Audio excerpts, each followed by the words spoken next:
What's going on, everybody? Welcome to episode 2 of Talk of the Tape podcast. Today, we are going to talk about some PFL and BELLATOR stuff. We're going to talk about Archie Colgan. We're going to talk about where his career is headed with all this stuff. We're going to talk about some BMF title fight, his teammates, and all that great stuff. But let me bring in my guys real quick. Up to the stage, my co-host, Cageside Presses, Dylan Napoleon. Fresh out of work, Cade. What's going on, brother? Just got home. I just got home, man. Doing good. Special Happy to be guest, here. though. We got a special guest tonight. I'm going to bring him up to the stage real quick. It's our brother, Cageside Press's own. You know him, Dylan Rush. What's up, Dylan? What's going on? What's up, fellas? What up? What's up, boys? Dylan, before we get into everything, while we're waiting on Archie, tell us a little bit about the CFFC press conference that you do and how that went. Yo, you like my beanie, Cade? Let's talk about the Raiders. Let's talk about Luke. I'm always down to talk some Raider football. Nice offense coordinator you guys signed. The CFFC press conference was great. It's called the Rush Conference. I don't know who named it that. It wasn't me, but I like the name. I think it's going to stick. Yeah, it was a really good time. We had Kyle Dawkins and his opponent. We had Fatima Klein, who's like the top female prospect in all of MMA. That was pretty cool. She was great. And then Arias Garcia, the matchmaker, had so many cool things to say. He had a great message for the journalists at the end. And all around, it was a great time. Great questions from the journalists, great answers from the fighters. Looking forward to the next one. Still yet to see Cade Morehouse's beautiful face in one of my Rush conferences, but maybe for the next one. And Dylan, you missed this one too. I know you had work. I'll give you a pass, but next time there ain't gonna be no pass. What? They're once a month? They're every time the fight week for CFFC. So whenever the next CFFC is, I think the next one's in Tampa. It's supposed to be like one of the best cards they've ever had. So definitely gonna do one for that one. Yeah, I gotta check my schedule. I'm down.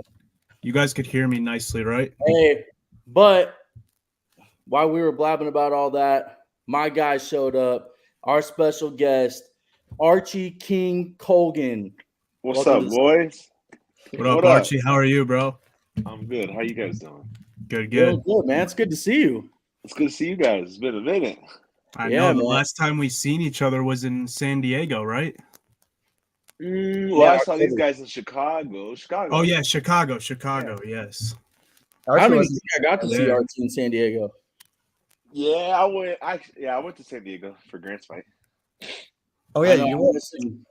Yo, you know what's crazy though? Real quick, what's crazy is that I was introduced as a special guest by Cade. Then Archie comes along. Now he's a special guest. Which one of us is a special guest, man? Hey, you're both special. Who's specialer? No, Cade's special in a different way. But Cade, how you doing, man? Good to see you.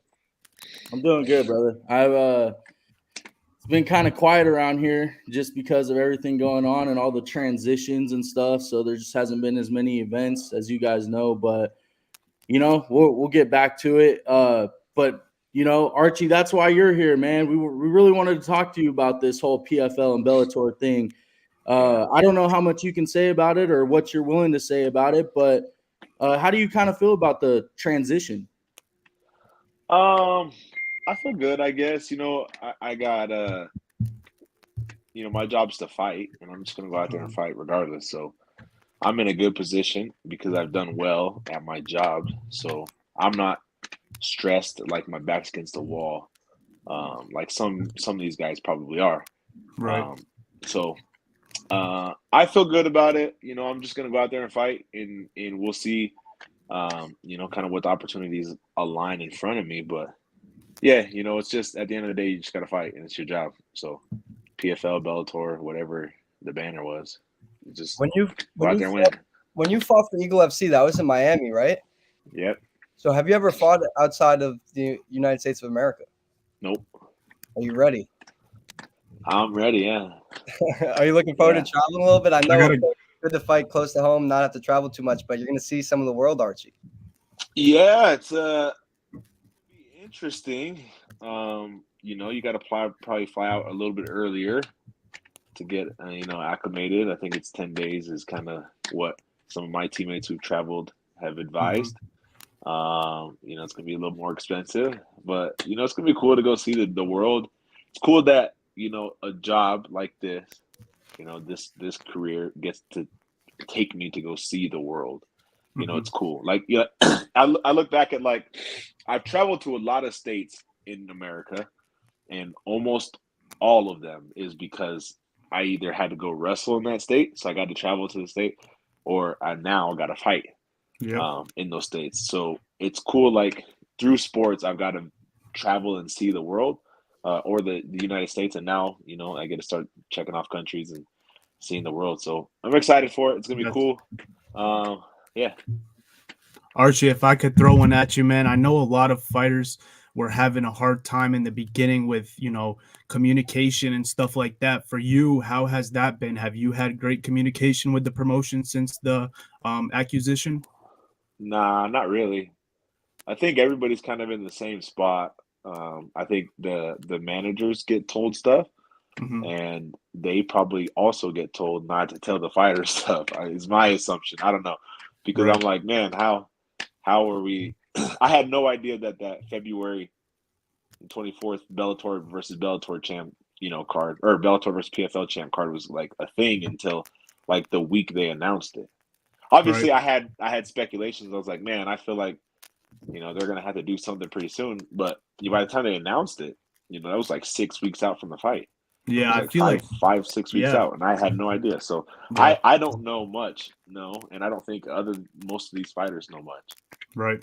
Was that a big difference for you? Because I feel like a lot of fighters who were under the Bellator or on the Bellator roster, especially guys who were there for a while like yourself and fought a bunch, man, you know, was that a lot different for you? Because I feel like, you know, all the Bellator fighters, you guys will tell us, you know, you guys had great communication with the promotion, your managers, stuff like that. Is this a little bit of like a difference for you now, that, you know, not really having much of an idea of what's going on?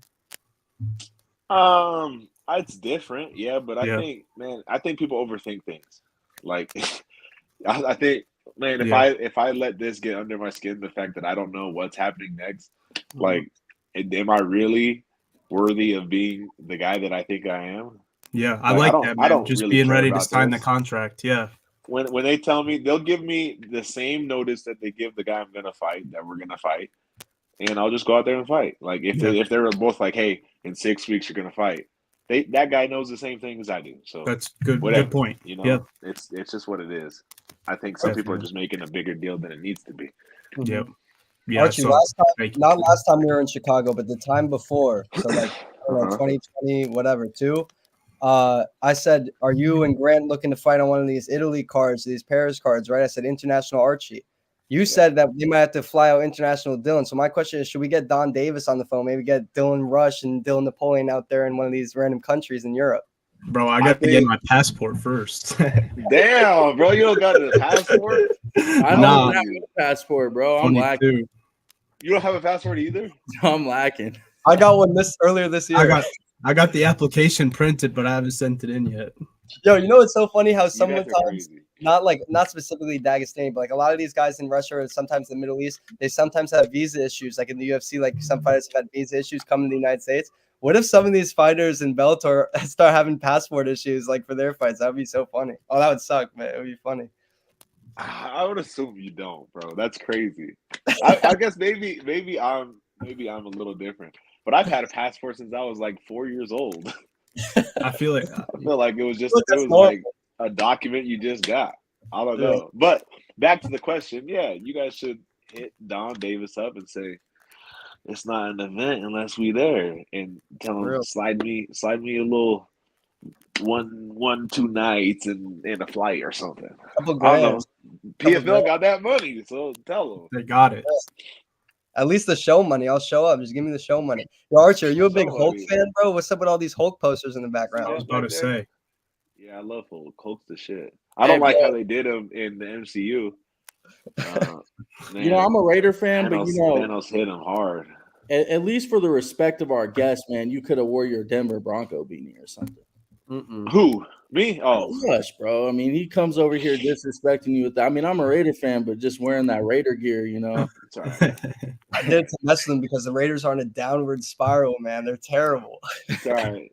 I'm used to it. Just Gaethje's always wearing his Raider shit. It's all right. Yo, in Wyoming, what teams are like? They like Colorado teams, or is it all over? Most of the time, yeah, they go Colorado teams. All right, I got a question for you, Archie. It's random. We've talked about Q before, right? But I interviewed Andre Petrosky last night. He said his daughter is obsessed with wrestling. I'm talking about a 4-year-old girl is obsessed with wrestling in the gym all the time, right? Sounds like how you guys were kids probably, but you are a well-spoken guy. You've always been good with these interviews, with these post fights with Mia. Could we see you maybe staying close to the sport, commentating something like that one day? Maybe commentating one of Q's fights in a decade or two. Hopefully not. Let's knock on wood on that. I'm not gonna say hopefully not because I am an articulate guy. I'm smart. I'm confident in myself. So if that was the route that he decided to take was to fight, I know that it's not like. I guess it'd just be the route that he takes. I'd be proud of him he's already got regardless. some hands though, man. I see them videos. He's already got them hands. But I do not plan on that. No, I'd plan on him just being a really good wrestler and taking that route and going off and being, I don't know, in sales or some shit. But yeah, I'm definitely interested in doing commentary. I said that when I first started, that I'm interested in getting into commentary after my fights, or even maybe towards the end a little bit and trying to trickle in. Maybe now on some local shows. I don't know. But that's 100% something that I'm interested in getting into. Yeah. You have that sales background, man. Maybe you can do some marketing. Maybe work for Dominance, bro. What's up? Get a role in Dominance MMA. And do what? What do they got? I don't know. Do what Patrick does when Patrick hangs it up. When Patrick retires. Patrick's the shit. Patrick, I don't got the natural God gifted size that Patrick got. nobody. They're gonna just try to rush me if I'm standing in front of Ali. Nobody's gonna rush Patrick. Patrick is dope. Patrick's the man. So what's up with you guys? I want to ask you this real quick. I do want to ask you this real quick. Speaking of some of your teammates, Kamaru, because we haven't talked since, I don't know, like face to face. It's probably October, maybe even before that. But Kamaru Usman gets put on a short notice fight with Hamzat, right? And it's a 3-round fight. And it's at a weight class that I don't even know if he's ever fought at before. I know for sure not in the UFC. Yeah. How do you think he performed in that fight? And do you think that in a 5-round fight, the result changes? Yeah, I mean, obviously, I'm going to be a biased answer. I'm never going to go against one of my friends personally, and I hope they wouldn't go against me. No, and I respect that 100%, but I'm pretty sure a lot of people feel the same way that you probably feel about it. But I just wanted to see what you would think if the fight was not a 3-rounder and a 5-rounder, because it did kind of seem like the momentum was starting to change after the first round a little bit. Yeah, I think if people didn't know already, it's obvious that Hamzat is a vicious 1-round fight or 1-round fighter. Like he's got a vicious sprint in that first round. If you can survive that, then the odds start to go into your favor. Not that obviously you can watch rounds 2 and 3 and he still fought. Like he still did things well. He still got takedowns and he still landed some strikes and held his own ground. But he was definitely losing most of those exchanges. But I think, the easy answer to say is if it did go 5 rounds, yeah, it's definitely, leaning towards Kamaru based off of how rounds 2 and 3 went. Mm-hmm. And him having the 5-round experience, even though he wasn't in like 5-round shape, I think both body languages was just kind of showing who would take the reins in those later rounds. Now, that's easier said than done because obviously, like, Hamzat still did things enough that a couple of those judges thought he won, at least one of those rounds, 2 and 3. So it's not easy to say that he was just going to fold and crumble in 4 and 5. But, yeah, I would say that probably Kamaru would have finished him in, like, round 5. But, Hamzat's a great fighter. He's skilled. He's athletic. He's strong. He's smart. So, yeah, fight played out the way it did. I guess your other teammate too, Justin Gaethje, everyone kind of just expected him to fight for the belt, but now he's going to defend the BMF title at UFC 300. Well, do you feel like that's a smart fight, or do you think that UFC should have gave him the title fight? I mean, they did. Honestly, they said the winner of Poirier and Gaethje was going to fight for the title next, and he finished Poirier. I mean, there was no other better way for him to win that fight. So it was kind of a little shocker to me, but banger nothing less for Max Holloway and Justin Gaethje to fight. Well, yeah, I think that that's a good fight, a hard fight for anybody on paper. Max Holloway is a really good fighter. I think he doesn't have the power to match Justin's, but I do know, and we all know that he's going to be around for 5 rounds if you let him. So he's going to be a hard fight. I think that it was smart for Justin to take the fight, in my opinion, because if you look at it, Islam's not going to fight. He's got Ramadan, right? So that's March to April. He's going to need a full, 12-week camp to prepare for a championship fight. That's saying like he gets right to camp right when our Ramadan ends. Like he's not fighting until July or August, probably. And that's going to put Justin out a whole year without a fight. He fought in, late July last year for the BMF belt. That would have put him out an entire year before he fights again going into the World Championship fight. I think he's in a perfect spot because the only other people that he's competing against for that title shot is also on the card below him on the card. Mm-hmm. So he goes and let's say they do something great. Charles goes out there and does a great finish. And then Justin also goes out there and does a great finish. He was later on the card for a bigger spot, under more lights. Like he would outshine him regardless. So I think he's in a perfect spot where he needs to be. He's going to get a good fight in before he goes and fights for the belt, rather than just sitting on the couch and kind of waiting for him. If ring rust is a thing, he's definitely in a better spot to not put himself to have ring rust when he fights. Yeah, time flies in this sport, man. That actually does make a lot of sense. I didn't even think about it that way. If Islam comes all the way back in July or August, I mean, that's over a year. I mean, that's crazy. Yeah. And let's forget about Islam for a second. Forget about the title shot. What a great fight. Justin Gaethje versus Max Holloway. Come on, son. UFC 300. I mean, just like Archie was talking about how it would have been cool to be on Bellator 300, like Grant Neal was on it. Like UFC 300, man, it's an honor to be on such a historic card. We'll be talking about it for years to come, man. So I think Justin made a great move by taking this fight. And a little fun fact that I've seen on the internet, which is very stupid, but I'm going to say it anyway.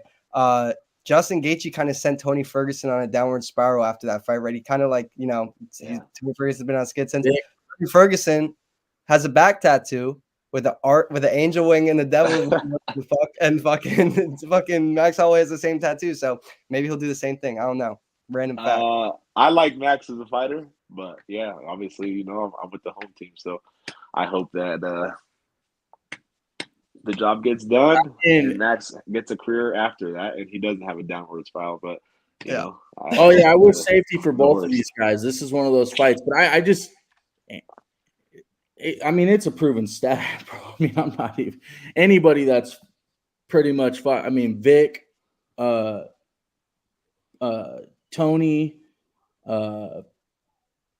Chandler. I mean, all the guys that have fought Gaethje and been in those types of fights with him never came out the same. So, I mean, it is a good fight. In the cage, man. When you fight Justin Gaethje, you leave a piece of yourself in the cage, man. That's what these guys sign up for. That's what Max Holloway's signing up for. Max Holloway, he's no slouch either, man. We see Max Holloway throw down. We've seen him winning a fight. It's one thing when you're losing a fight. It's another thing when you're winning a fight in the last 10 seconds and you point at the ground and you say, let's fucking go and let's throw down. Like, that's the type of guy he is. So, of course, Max Holloway's going to take this fight. He's a BMF. He's a bad motherfucker, and so is Gaethje. We're going to see who's the baddest motherfucker at UFC 300. Hey, do you sign up outside of that fight? Are you guys? How's the rest of the card stacked to you guys? I think people are like kind of not recognizing the importance and the greatness of this card, in my opinion. It's one of those things where it's like, all right, let the antics run now, but I for one already know it's going to be an amazing card. So it's like, just kind of like let these people see. I think it's going to there's only one way to find out, and that's going to be watching these fights and watching the card, and it's going to be special no matter what you think right now. I can promise it's going to to be an amazing card, and that's what I think. I think people are spoiled. Go ahead. I was going to say, I think people are just spoiled because they're like, well, UFC 299 is better than UFC 300, and I'm like, they're both great cards. I mean, These motherfuckers want Khabib to come back, bro. Like they're just spoiled brats, bro. Shut up. Like this card isn't made. This is gonna be one of the best cards. They haven't even announced the main event for it yet.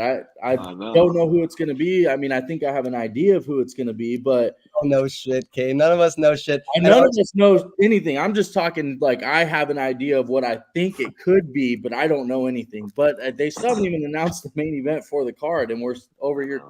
People are complaining about it. Two things, Archie, before you go. One, I would not be shocked on the topic of the main event. I wouldn't be shocked if they do my son Michael Chandler dirty and they put Connor and Nate 3. I wouldn't be shocked to happen. And then 2, I saw an idea. I was just talking to the guy on Full Send, and his idea on Instagram was that they do it Royal Rumble style. They never announce the main event, and then you just hear that music. And then you just hear the music. No, bro, that would be so dope. It would be cooler if like certain fighters had theme songs, like you know, John Cena has a song, everyone has a song. So like, yeah. But if you heard that, whatever, Volk has a song, right? If you heard that music drop and just Volk said the fucking smoke and everything, like I feel like that shit would be cold. That would be the dopest thing. That shit would be cold. I think and I haven't heard anything about this. This is just what I think, like the fan side of me, I guess. I think it's gonna be Aspinall and Pereira at heavyweight. Man, that's not even. I've heard that. I saw that online, but man, I hope it's not that. I feel like the way that Dana's hyping it up, I can't lie to you. Something crazy. Why? What do you think about that like fight, Archie? I just like for a main event, I feel like there's better than that. Personally, Tom Aspinall is dope. He's a really great fighter, and so is Pereira. But like, come on, bro. Like, Archie, what do you think would be the best main event to make? And what do you think of the card overall? I don't know. I think the card's good. I think the card is going to be a great card. I don't know. I just feel like there's got to be. I think probably, my opinion, I think the last fight, the main event will be like Adesanya and Duplessis. That's my opinion. That is a good one. But I think if they really want to blow 300 out of the water and make as much money as they can, they got to get Connor in there. Yeah. And I do not think Khabib is fighting back. But if he did fight, my goodness. Imagine, bro. That would be crazy. That pay-per-view would blow up. Archie, that would be insane. I want to ask all of you. Go ahead, Cade. I'll ask after. Well, no, I was just going to say, I think like if Khabib was going to come back, it would have to be something like that's going to even take his legacy higher than what it already is. Like maybe win the welterweight strap or I don't know. I mean, that money talks, baby. If Khabib, I don't know, he's been out of the game for a while. If he needs some money, and they say, "Yo, Conor McGregor," right? How much money do you think he made from that, bro? I mean, I want to say he's not turned down 40 mil.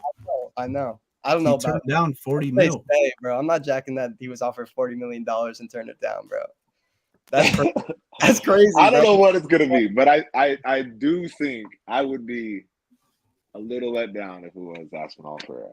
If Archie was offered $40 million to fight Tom Aspinall, he would do it. Right? Yeah. Like I would fight Tom Aspinall for $40 million, bro. If I die, my family gets the money. Fuck it. No way. No, I ain't dying. I ain't dying. No. Hold on one stiff jab and just fucking be like, I need at least 39 show. Archie would try to take him down. If Mario Yamazaki was the ref, I'm dying in that fight, bro. But what were you about to say, Dylan? You're about to say, I wanted to ask all of you. What do you think about the fact that this Connor and Chandler fight is rumored, if it happens, to be at a very high weight class? You know, they're 155ers. They're talking about fighting up. What do you guys think about that? I'll say real quick. I think it's just all antics. I think Connor just like when he announced the fight, he's sitting at a freaking dinner table, like drinking wine, and he's just like, it's gonna be at 185. Like this is like, bro, I feel like he's just playing around. Michael Chandler's like, bro, he even reposts the memes they make about Michael Chandler's like rigorous workout schedule, like 8 a.m. do this night, and then Conor McGregor's like, drink this, do coke, go on the yacht, and Connor's reposting that stuff. And fucking last week, Michael Chandler texted him, get off the yacht. And he responds 3 words, bro. There's a gym on the yacht. No, yacht has both. Oh, yeah. Yacht has gym. So I think he's just clowning. I think there's a chance it could be at welterweight. I would say, like, I'd be willing to bet a lot of money that this fight is not going to be at 185, bro. It could be at welterweight, though. I can see that. That's what I was, 185 would be ridiculous, in my opinion. Like that would just tell me right there, like, and no disrespect either, but I mean, like to Connor, but like that just tells me right there, like Connor told him, yeah, I'll take this fight, but like I don't want to cut any weight. Like I'll just fight at 185. Tell But Mike they're both. I mean, they're both 55ers. So they would fight at walk it's around not weight, like it's right? outrageous. It's not like he's an 85er fighting a 55er. Yeah, They're would both, would they're you both say 55ers who weigh 184, 185, like be a walk 188. around weight And fight? they just fight. Yeah. Okay. I'm not against it. I think that I do kind of believe Connor because I think in this fight he would be trying to chase knockouts in multiple weights. So he has 45, 55, and 70. He wants to be the only fighter in history to have knockouts in 4 different weight classes. That's what I do. I do believe he actually does want to fight at 185 for that reason, not because he wants to be bigger and stronger, but because he's trying to chase history, some history of being the only guy to do 4 weight classes and have a knockout in every weight class. That's a my good opinion. take. That's a good take. But I think Chandler is a big dude too. You know, like I don't think most 55ers are under 175 anymore. Yeah. You know, most guys are probably like 78, 80 plus. So, you know, I think that they're going to be equal size regardless of the weight class. I'll be honest, Chandler and Connor, that's an interesting fight. To be honest, if that was a main event of 300, I'd be stoked. Like I've actually wanted to see this fight like the whole time. Like I've been waiting for them to announce this fight because I think it's actually. I mean, Chandler's a dog. Connor is, you know, who he is. I don't know. I think it'd be interesting. Can I bring this to the fold real quick? I'm sorry, Cade, and I'm sorry, Archie, your teammates with Justin Gaethje. I'm damn sure that if Connor beat anybody, whoever they match him up with next, say it's Chandler, say it's Nate Diaz, who would be definitely probably an easier fight than Chandler, no matter who it is. I'm damn sure if he wanted to fight Islam for the belt, he would go in front of Gaethje, go in front of Oliveira, go in front of everyone, bro. I'm sorry. I think that's true. You think weight class doesn't matter either? I think weight class doesn't matter either, bro. I think that regardless of what weight class he wins his next fight, he'll get a title shot at either that weight class or even a different one, bro. Probably more likely that one's like if they fight at welterweight and he wins, like he's probably more likely to, you know, get a welterweight title shot. But like, bro, we know like whether you like it or not, we know he's bigger, like low-key bigger than the sport, bro. Like he's the biggest thing. He really helped the sport grow in a million different ways and stuff. So, and you know Dana loves Connor. You know Dana loves money. I feel like it'd be a crazy fight to see either one of those guys fight a true 85er. That would be insane. No, me and my pops were talking about this the other day, and he actually brought this up. He was like, the only thing I need to see left from Gaethje's career is him to fight Islam or whoever he's going to fight for the belt, get the title, and then before he walks out with anything to do with retirement, before he ends his career, just Connor needs to sign the contract to fight him so they can get that boy paid. Because he's like, I've been wanting to see Gaethje and Connor fight for the last 5 years, like just how exciting that fight would be. And I was like, bro, honestly, that would be the fight I would pick for Connor. Imagine Connor versus Islam, Habib in Islam's corner, Dylan Dennis in Connor's corner, bro. Like that shit would be after everything that happened last time with Connor and Habib, they jump in the ring and all that shit, bro. Minus 20,000 for a brawl. Yeah, bro. That brawl is happening. With the dolly, bro. Not that I want it to happen. Like I'm one of the guys. I feel like most people are like this outside, you know, it's mostly casual fans that aren't like this.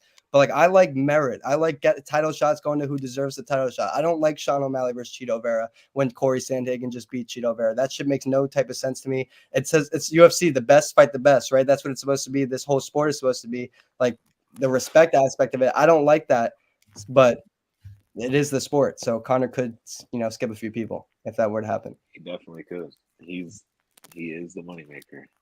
Yo, Archie, I love Bellator. You know I love Bellator. I love Bellator more than anything. And, you know, PFL is pretty cool too. But, yeah, I love Bellator, man. I've covered more Bellator than any other promotion. But I swear one day soon we're going to see you in that squared circle, man. We're going to see you in the octagon. Not no circular cage, not no smart cage. I think we're going to see Archie Colgan under that UFC banner one day, man. But you can't speak on that. No. He said what? You said what? You probably don't want to speak on that though. I mean, you're about to be with PFL and Bellator, but that's all I'm gonna say. That I think I'm gonna see that one day. Oh man. I think Yeah, you're right. don't know. I We'll think see. you're right. And we've been on the We'll same cross path, that bridge bro. We've one been on day. the same timeline. Like the trajectory is gonna add up, right? When you are in that apex, right? In that in the UFC, I'm gonna be just getting into the UFC newsroom. You feel me? So I'm gonna be there with you and be, yo, look at us. We were in Tacoma, Washington at Bellator We went 280. to Tacoma, Washington together Wow. with the crackheads. You'll be there. You'll be there sooner than that. With the Dylan. crackheads running around. No, I want to say this though. That's funny. Archie, Hey, so I gotta, one second. How does that work then? You guys can't commentate good. or you guys can't do journalism for? Like, how does that work? For what do you I'm- mean? I'm For the paper. UFC? Yeah, like you guys can't do that? No, do. we're on our way there, man. A bunch of our buddies are in the works of getting to that level. I could speak for myself. Hopefully this year 2024 I can say that I'm almost positive I'll make my first UFC trip this year, and I'm sure these guys are real close too. I'll give you the So rundown. you guys got to like give a resume and shit or what? Same Nah, deal as Bellator, just much harder to get in. Same No, I'll deal. give you Yeah, let me just give you a rundown apply. real quick, Archie. It's based on the promotion. I mean, it's based on the organization you work for, right? So certain Right. publications, it's like Full Send has the Full Send guy, right? OG, Sean Mack, whatever. He gets credentialed to every single event. MMA Fighting gets 2 credentials to every UFC event. MMA Junkie gets 2 credentials, Yeah. right? So like, and then they have the local organization. So for me, I covered a UFC event back in. I talked to Kamaru. It was back UFC 274 in Arizona when Gaethje fought Charles, and since they do the local organizations, I was working for Arizona PBS when I was 20, and basically like I just kept pestering them. I got in the newsroom, right? But Cageside Press, who I got my boy Dylan situated with, Cade's with us. We got all the boys at Cageside Press now. Appreciate you, bro. They get a credential to every single event. So we have a guy in California doing the California events. We got our boss Eddie in Arizona. We don't have a Vegas guy. So the plan for me and Dylan and Cade, I mean, I know you got a wife and kid, Cade, but you're welcome to join us. Me and Dylan are moving out to Vegas by next January, and we're going to be the Cageside Press guys for Vegas. So we're going to be doing the Apex shows. We got Dylan. You see Dylan's little Bass Pro Shop sweater? He works at Bass Pro Shop. He's already talking to Bass Pro Shop this week. He talked to the Bass Pro Shop in Vegas, so he already has a job lined up when he goes out there. I'm just broke. So Nah, bro. I already told you, bro. I got you a job at Bass Pro too. That's the plan. Fishing and hunting, but yeah, that's the plan. But I'm just broke. So Year. I've been approved for the UFC since last May, so I could have covered a few. Like if I went to Vegas right now for the next Apex show, like I could cover a UFC event since last May. But I don't have a camera. All these motherfuckers have cameras. I'm Archie. I don't have a camera. We need a camera in the newsroom for UFC because it's next level. We're not using our cell phones and shit. So the second I get a camera, and I haven't been in a rush to do it, but the second I get a camera, I could cover a UFC event. So do you guys contract with? So like, say you do get this, and you are working with the UFC. Are you contracted now with the UFC, and you can no longer do Bellator events, or like how does that work? You know who Danny Brenner is, right? What? You know who Danny Brenner is? The guy he does the PR for Bellator, right? Or he did. So basically, he's the one that like controls the credentials for Bellator. So he just like approves and denies people for the events, right? So same for UFC. They have a Danny Brenner there. Her name is Nabi, right? And she just approves and denies it. But it's not like the UFC doesn't pay us and Bellator doesn't pay us. Like there's no contract really. It's just like each event. You go on the UFC website. You go on each event under the press section, and you just apply for the event. And each event is case by case basis. You either get approved or denied. But Cageside Press always has one person. Like no matter what, we can go as long as someone else from Cageside isn't doing it. But once we actually changed it to one person per outlet, unless it's, I think maybe Fighting gets 2. Junkie gets 2. And I mean, maybe Junkie, but I know like for instance us, we only get 1. I think I don't know what happened, to be honest with you. I can't really speak on all that. I don't really know, but I just heard that they made it to where most outlets only get 1 now. But like with Bellator, probably could get 2 people. But Archie, between you and me, man, I might be working for the UFC full time by the end of this year. Like actually the company, not doing journalism, just working for them, doing editing and doing bullshit. I mean, I've been working for them the last few weeks, like here and there. But in that case, bro, I don't know how it would work. Like, I would hope that they would still let me do PFL and Bellator stuff. I'm sure they would, or I would just have to hide it, like, somehow. Like, I don't fucking know. But yeah, I think I'll still be able to do it. I just wouldn't be able to travel to fucking Belfast and cover events if I'm working full time for the UFC. Yeah, no, that'd be cool, bro. I mean, the whole thing is about growth, so good for you. That would be dope. That's the plan, bro, to get out to Vegas. That's basically where you need to be in order to really grow in the sport, for us at least. Just be close to the UFC. Like Rush was saying, the Bass Pro out there, I've been there for 2 years, so I run the fishing department at the one here in Connecticut. And I talked to the manager out there just to kind of get the ball rolling. And, by the time I'm ready to go out there, hopefully there's a job waiting for me. But that's our plan, is just to get out there. I'm in Connecticut, bro. So, there's not much going on around here. And also, I've never been to Connecticut, right? Which is surprising because of the amount of Bellator events that happened up here. But, yeah. I wasn't with Bellator then. No, Yeah, well, that was the COVID days. Yeah, God, you're right. bro. You're right. They were locking that out. Grant fought here a ton during COVID. I remember me and Grant were having a great conversation about Bass Pro because one of his post fights he had. I was about to bring that up. I was about to be like, hey, Grant been trying to get a sponsorship for Bass Pro for a minute. Yeah. Oh, Dylan, what's up, bro? Got my voice. Bro, I didn't get the promotion that I was looking for, so I can't help out with that, Rush. No, I'm playing. Hey, Arch, I gotta ask you real quick though, bro. When are you dropping them t-shirts? Which t-shirts? Bro, them last t-shirts you had were fire, bro. I needed one of those. But when you said you only had a double XL or whatever, I was like, yeah, I need to get to the gym before I'm fitting up in that. But, yeah, bro. Sorry, I need one of those, bro. Like, I need to know what's up. Let me look real quick. Yo, Cade, you are funny, bro. I actually do have, but again, it's only an XL, but I do have one more, bro. Oh, that's fire. It's an XL. Yeah. Get your ass in the gym and have that shirt hung on your fucking above your bed, and then just have that as motivation. Like, I'm gonna fit in this fucking. Hey, if I buy that, if I buy that off Archie, he's got to sign in, write me motivational. Get your fat ass in the gym. Or we'll just wait. I'll make some more shirts and then I'll get. Bro, those designs, I like those though. They're fire though.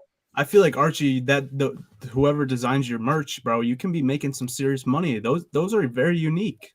I know. I appreciate you. Now everybody got them though. Everybody wearing them shirts. I said, damn. Everybody got these now. I'm a trendsetter a little bit. I'll be doing my thing. No, I was gonna ask you one more question, and then I'm actually hopping out. I got to get to school tonight. I'm already late. Whatever. But I was gonna ask you, how was your time in Florida with the guys? And then I think you guys are out there with Coach Santiago, right? Kill George? Yeah. No, he doesn't go to Kill Cliff. But you guys were doing some work over there too, as well, right? Yes, we were out there for like 6 days, and we went to wrestling practice at Kill Cliff and sparring one day at Kill Cliff, and then the rest of the time we just did just workouts, just me, Justin, and Kamaro, really. And he has his strength coach, and we were just meeting at gym to do that. And then we went to boxing gym and got a bunch of work done there. And then did some jiu-jitsu with Coach George too. It was a great trip. I brought my family out and did a little vacation for them and training trip for me. So it was fun, man. Very nice. Yeah, it's fun to get like family time like that, especially when it's like to train, but it's like it wasn't too serious. I wasn't in camp. Nobody's in camp. So it was fun to like just have some fun with everybody and train, learn some stuff, pick up some new things, take it back home, put it into the training bag and start repping it out and just get better. And it's also fun to make memories with the family like that. So it was a great trip. Except I would advise never fly into the Miami airport. Bro, fuck. We were about to do it. I got stuck in Miami for 3 fucking days in the Miami. I'm sorry. Definitely go to Fort Lauderdale. That's what I should have done. What happened, Archie? Bro, I've flown. I have traveled around the world, not fought around the world, but I've been to Brazil. I've been to Mexico. I've been to Belize. I've been to Italy. I've been to Ghana. By far the worst airport I've ever been to out of all of those countries. What made it so bad? It was it was probably hasn't been updated since like the 80s. Uh, Like it's me and my wife and my two boys. So we're in a stroller and we're walking around trying to find an elevator, and every elevator is broken down. Every single one. We got to take these narrow ass stairs to get down. What the? Bro, How there's does like every elevator broken? we had to go like we ended up having to go like 3-4 elevators away from where we were supposed to just go straight down. We had to go walk like 2 terminals over and then finally get an elevator, then walk all the way back just to get our baggage claim. They never gave us our bag until like 2 hours later. I ended up missing my freaking rental car. It was a trip, bro. Damn, Miami Airport is by far the worst airport I've ever been to. I got stuck there for 2 days, 12 hours the first day, like 8 hours the second day. It was some bullshit. They said like basically it was like an organizational issue where they had too many flights on one day. Like it wasn't even no weather or anything like that. Like, Is that where you met? Was Yeah. that where you met Aljo? The second day, I'm sitting there, I'm tight, like it's the worst 2 days of my life, and I'm asleep. I'm sleeping like for hours at a time, just asleep. I wake up and I look to my left, and it's just Aljamain Sterling sitting next to me, like just on the phone talking about how his flights aren't leaving. Like he was stuck for hours too, bro. It's hilarious. That was the only silver line to it, is that I fucking talked to Aljo, but that was funny. I looked to my left. I thought I was dreaming, bro. Like I thought it was like I was in hell, bro. Aljo was there. I can't get stuck in an airport, bro. The last time I did, I bugged because, dude, you got nothing to do. Sit around, very uncomfortable chairs. Like there ain't nowhere to sleep, bro. Don't get stuck at the Miami one. Well, it's the worst one. We were about to go out there and do kind of what you did and visit the gyms and hang out and do some interviews and stuff. And unfortunately, that was the plan, flying to Miami. But we're gonna have to rethink that one. Yeah, Fort Lauderdale. Or Fort Lauderdale. A little bit more money. No. Definitely don't do Miami, bro. I think the worst airport experience I ever had, to be honest with you, is actually in Denver. But what made You're it tripping. That is by far the best airport. Hold on, though. I'm not even being biased. Hold on, though. Lay down No, chair. hold on, though. It wasn't to do with it wasn't to do with the Denver airport, though. It was the airline. It was the airline, bro. It wasn't. Don't blame it on the airport. Denver. But here's the thing. It wasn't so bad, though, because there was so much. I felt this way anyway. There was so much shit to do in Denver, like at the airport. Like there was so much, like there is. This little they literally have workout rooms. No, yeah. So you can literally go to a workout room. Never seen that before. That's dope. I had a connection there once, bro. What was the last Bellator event we did? November, Dylan? Chicago? Yeah, it was Chicago. We flew together, right? Because we had a different connection. And you were in Minneapolis or something, bro. I've had so many weird run-ins at the airport. I had a connection in Cleveland. Oh yeah. I'm there for literally 10 minutes. Like I just have I get off the flight and I'm walking to the next flight. It's like 10 minutes later, and I just literally bump shoulders with Machine Gun Kelly, bro. I just started talking to him. I was like, yo, what's up? And I don't know any of his music, bro. Like I'm not a fan of his. Like I don't know. Wearing a dress? But I saw him in a movie, in the Motley Crue movie on Netflix, and he was the drummer. And he was actually like a great actor. So I bet so many people see him. They're like, I love your music. I was like, bro, you were good as that drummer in that movie. He was like, what? Like, he was like surprised I said that shit to him. Some random movie he was in. But that was cool too. Yeah, that's dope, Rush. That's cool. Okay, get out of here, bro. Yeah, I'm headed out. Archie, thank you for joining us. Yes, sir. I got to get going too. I got to go coach some. Wait, Archie, I got a last question. I got a All right, one more. Right. Let's do it. Last question. Let's do it. This is the most random, stupid question. Right. Just I was thinking about it earlier. Would you prefer, if everybody agreed, it's not just you, of course, if everybody agreed, or if the sport made new rules, whatever it may be, that people just fight at their weight, like nobody can cut weight anymore? Do you think that would be a good thing, or you think that would be stupid? Like, what do you think about that? Yeah, I would. Yeah, if somehow everybody forgot about weight cutting and that's an option, and nobody could ever remember that, I think that would be the way to go. Yeah, why? I don't think cutting weight really benefits you. Maybe you look a little bit better under the camera because you lose some weight and you look a little more shredded, but I don't think it physically benefits you too much unless you're really, if you weren't cutting weight, you weighed 155 and then I cut down to 55 and then we fought. Then it would benefit me. But like when we both weigh 180 and we both cut down to 155, like there's not that much benefit, if any at all. So yeah, I wish that it wasn't a thing, but I just don't see how it could not be a thing. Is Peter Boyce still liking your stuff or not? Good take. Fair point. Nah, Yeah. man, Not I after lost he the beat his ass. bet. After he beat his ass in Chicago. I lost the fan, bro. I lost the Arch, I should Jim deal Bolden, like, Jim Bolden my was guy. walking out of the cage. real quick though, My guy, before you get out of here, come on, man. Well, you stop supporting me now. hey, before you get out of here, I know you got to go coach wrestling. You got a life too. You spent a good 45 minutes of your night with us. We really appreciate you Thank you, Archie. coming on. Yes, sir. It was a great conversation where we could just talk it up. We always appreciate you. We love chopping it up with you, and we'll have to do it again sometime soon, man. But best of luck to you with the PFL and Bellator stuff. We hope to see you back in there soon. If there's anything Napoleon and Rush would like to say to you before you get out of here, I'll let them have it. Nah, man, we appreciate you, Archie. I'm gonna see you at the Apex in a few years, Archie. I'll see you Yeah. there. My guy. I appreciate you all. Thank you for having me on. It's a fun journey, and who knows where the journey will take us, but I'll be ready. We're glad to be a small part of your journey, man. Appreciate you taking the time. Yeah. Like Archie King Colgan. We out. boys. Peace, guys. Thank you, Arch.